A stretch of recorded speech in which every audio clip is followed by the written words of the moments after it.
दोस्तों, क्या आप जानते हैं कि भारत के अंडमान सागर के नीचे छिपा है ऊर्जा का खजाना? हाल ही में वैज्ञानिकों ने यहाँ प्राकृतिक गैस का भंडार खोजा है। ये खोज क्यों खास है? इसमें कितना गैस हो सकता है? और इसका भारत की ऊर्जा जरूरतों पर क्या असर पड़ेगा? आइए जानते हैं पूरी कहानी। अंडमान सागर बंगाल की खाड़ी का हिस्सा है, जो भारत और म्यांमार के बीच फैला हुआ है। समुद्र की गहराई और ज्वालामुखीय गतिविधियों के कारण यह इलाका हमेशा से भूगर्भ वैज्ञानिकों के लिए रहस्यमय रहा है। यही वजह है कि यहाँ तेल और गैस की खोज लंबे समय से की जा रही थी।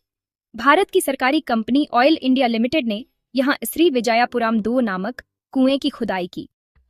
ये कुआं अंडमान के पूर्वी तट से 17 किलोमीटर दूर और लगभग 295 मीटर गहरे पानी में स्थित है। वैज्ञानिकों ने इसे 2650 मीटर की गहराई तक ड्रिल किया और वहां से गैस का नमूना निकाला। टेस्ट में पाया गया कि इस गैस में 87% मीथेन है, यानी साफ सुथरी उच्च गुणवत्ता वाली प्राकृतिक गैस। भारत अपनी जरूरत की लगभग आधी प्राकृतिक गैस विदेशों से आयात करता है। अंडमान सागर में हाल ही में हुई प्राकृतिक गैस की खोज ने भारत के ऊर्जा क्षेत्र में एक नई उम्मीद जगा दी है। अगर अंडमान में मिला यह भंडार बड़ा निकला, तो भारत अपनी गैस की जरूरत का एक बड़ा हिस्सा खुद पूरा कर सकेगा। यह खोज न केवल देश के लिए आर्थिक रूप से महत्वपूर्ण है, बल्कि इससे भारत की ऊर्जा आत्मनिर्भरता की दिशा में भी एक बड़ा कदम साबित हो सकता है। अंडमान के समुद्री क्षेत्र में प्राकृतिक संसाधनों की खोज से यह संकेत मिलता है कि भारत के पास अपनी ऊर्जा आवश्यकताओं को पूरा करने के लिए घरेलू स्रोतों का एक नया विकल्प खुल सकता है। इससे ऊर्जा सुरक्षा बढ़ेगी और अरबों डॉलर का आयात खर्च भी बचेगा। आज भारत अपनी गैस की जरूरतों का एक बड़ा हिस्सा विदेशों से आयात करता है, जिससे देश की अर्थव्यवस्था पर भारी दबाव पड़ता है। अगर अंडमान में पर्याप्त मात्रा में गैस निकली, तो भारत को बाहर से गैस मंगाने की जरूरत कम हो जाएगी। इससे विदेशी मुद्रा की बचत होगी और देश की अर्थव्यवस्था को मजबूती मिलेगी। साथ ही ऊर्जा की कीमतों में स्थिरता आ सकती है, जिससे आम लोगों को भी राहत मिलेगी। अभी सिर्फ एक कुएं में गैस मिली है। यह खोज शुरुआती चरण में है और अभी बहुत कुछ जानना बाकी है। वैज्ञानिक और इंजीनियर लगातार नए नए परीक्षण कर रहे हैं, ताकि यह पता चल सके कि इस क्षेत्र में और कितनी गैस छुपी हो सकती है। एक कुएं में गैस मिलने का मतलब है कि यहाँ और भी बड़े भंडार हो सकते हैं, लेकिन इसके लिए और गहराई से खोजबीन करनी होगी। लेकिन विशेषज्ञ मानते हैं कि यह पूरा अंडमान बेसिन गैस से भरा हो सकता है। भूवैज्ञानिकों का मानना है कि यहाँ की चट्टानों और समुद्र तल के नीचे ऐसे संकेत मिले हैं जो बड़े गैस भंडार की ओर इशारा करते हैं। विशेषज्ञों की टीम लगातार नए डेटा का विश्लेषण कर रही है और शुरुआती संकेत काफी उत्साहजनक हैं। अगर यह अनुमान सही निकला, तो अंडमान बेसिन भारत के ऊर्जा मानचित्र पर एक महत्वपूर्ण स्थान बना सकता है। अगर भविष्य में और कुएं ड्रिल किए गए और वहां भी गैस मिली, तो यह खोज भारत की ऊर्जा जरूरतें कई दशकों तक पूरी कर सकती है। इससे न केवल देश की ऊर्जा सुरक्षा मजबूत होगी, बल्कि भारत को वैश्विक ऊर्जा बाजार में भी एक नई पहचान मिलेगी। अंडमान से निकली गैस देश के अलग अलग हिस्सों तक पाइपलाइनों के जरिए पहुंचाई जा सकती है, जिससे औद्योगिक विकास को भी गति मिलेगी। भविष्य में यह खोज भारत को ऊर्जा के क्षेत्र में आत्मनिर्भर बना सकती है और देश को एक नई ऊर्जा क्रांति की ओर ले जा सकती है। हालांकि सही अनुमान लगाने में अभी 3 से 5 साल और लगेंगे। गैस खोजने के बाद यह सफर यहीं खत्म नहीं होता। असल में गैस की खोज के बाद असली चुनौतियां शुरू होती हैं। खोज के बाद उत्पादन की प्रक्रिया में कई महत्वपूर्ण चरण होते हैं, जिनमें से हर एक बेहद जटिल और समय लेने वाला है। तुरंत उत्पादन शुरू नहीं होता। खोज के बाद उस क्षेत्र में गैस की मात्रा, उसकी गुणवत्ता और व्यावसायिकता का आकलन करना जरूरी होता है।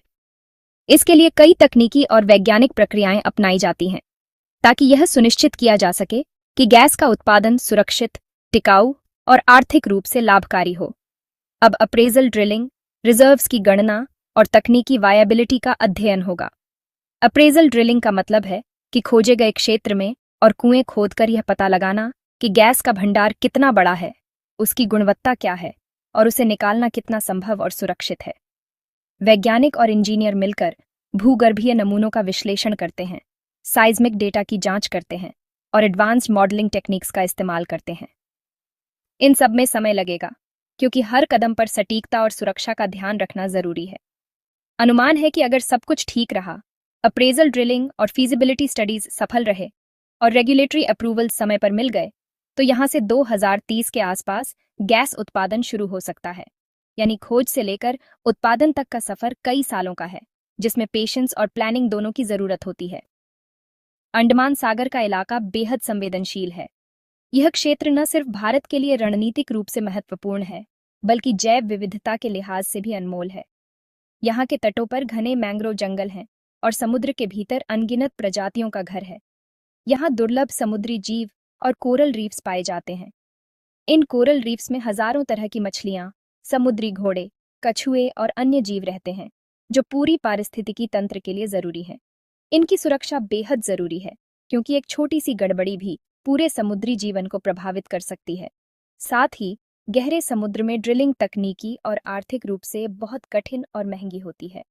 समुद्र की गहराई, तेज लहरें और बदलता मौसम सब मिलकर इस काम को और चुनौतीपूर्ण बना देते हैं। यहाँ advanced drilling technology, remote operated vehicles और सोफिस्टिकेटेड सेफ्टी सिस्टम्स की जरूरत होती है, ताकि किसी भी दुर्घटना या रिसाव से बचा जा सके। इन सब के लिए भारी निवेश और विशेषज्ञता की जरूरत होती है। इसलिए सरकार और कंपनियों को पर्यावरण संरक्षण और तकनीकी निवेश दोनों पर संतुलन बनाना होगा। एक तरफ ऊर्जा की जरूरतें हैं, तो दूसरी तरफ प्रकृति की रक्षा भी उतनी ही जरूरी है। इसके लिए सख्त पर्यावरणीय नियम, मॉनिटरिंग सिस्टम और स्थानीय समुदायों की भागीदारी जरूरी है। कंपनियों को चाहिए कि वे सस्टेनेबल प्रैक्टिसेस अपनाएं, जैसे ड्रिलिंग वेस्ट का सही निपटान, स्पिल प्रिवेंशन मेजर्स और समुद्री जीवन की निगरानी। साथ ही सरकार को भी चाहिए कि वह पारदर्शिता और जवाबदेही सुनिश्चित करे, ताकि विकास और संरक्षण दोनों साथ साथ चल सकें। अंडमान सागर की यह यात्रा सिर्फ गैस उत्पादन की नहीं, बल्कि जिम्मेदार विकास और प्रकृति के साथ तालमेल की भी है। हाल ही में अंडमान सागर की गहराइयों में प्राकृतिक गैस के विशाल भंडार की खोज ने भारत के ऊर्जा क्षेत्र में एक नई उम्मीद जगा दी है। अगर यह खोज सफल रही, तो भारत न केवल अपनी ऊर्जा जरूरतों को पूरा करने में सक्षम होगा, बल्कि एशिया के बड़े गैस उत्पादकों की सूची में भी शामिल हो सकता है। यह खोज भारत के लिए एक ऐतिहासिक मोड़ साबित हो सकती है, क्योंकि अब तक भारत अपनी गैस की जरूरतों का बड़ा हिस्सा आयात करता रहा है। इस खोज के सफल होने से भारत की ऊर्जा निर्भरता में भारी कमी आ सकती है, जिससे देश की अर्थव्यवस्था को भी मजबूती मिलेगी। ये न सिर्फ ऊर्जा सुरक्षा बढ़ाएगा, बल्कि आत्मनिर्भर भारत के सपने को भी मजबूती देगा।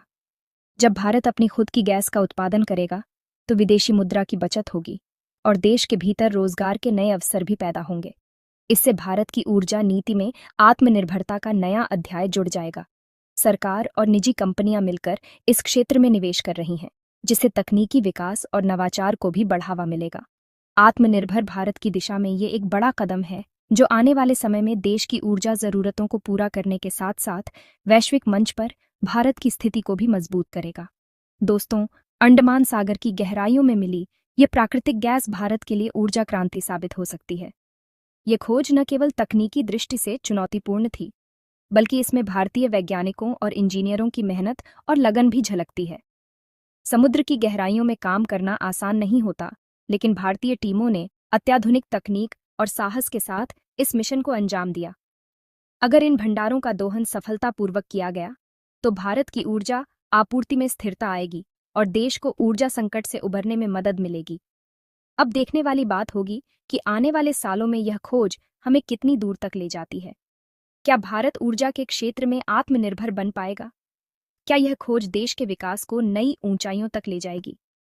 आने वाले समय में इन सवालों के जवाब मिलेंगे, लेकिन इतना तय है कि अंडमान सागर की यह खोज भारत के ऊर्जा भविष्य को एक नई दिशा देने जा रही है। यह एक नई शुरुआत है, जो भारत को ऊर्जा के क्षेत्र में विश्व मानचित्र पर और भी मजबूत बनाएगी।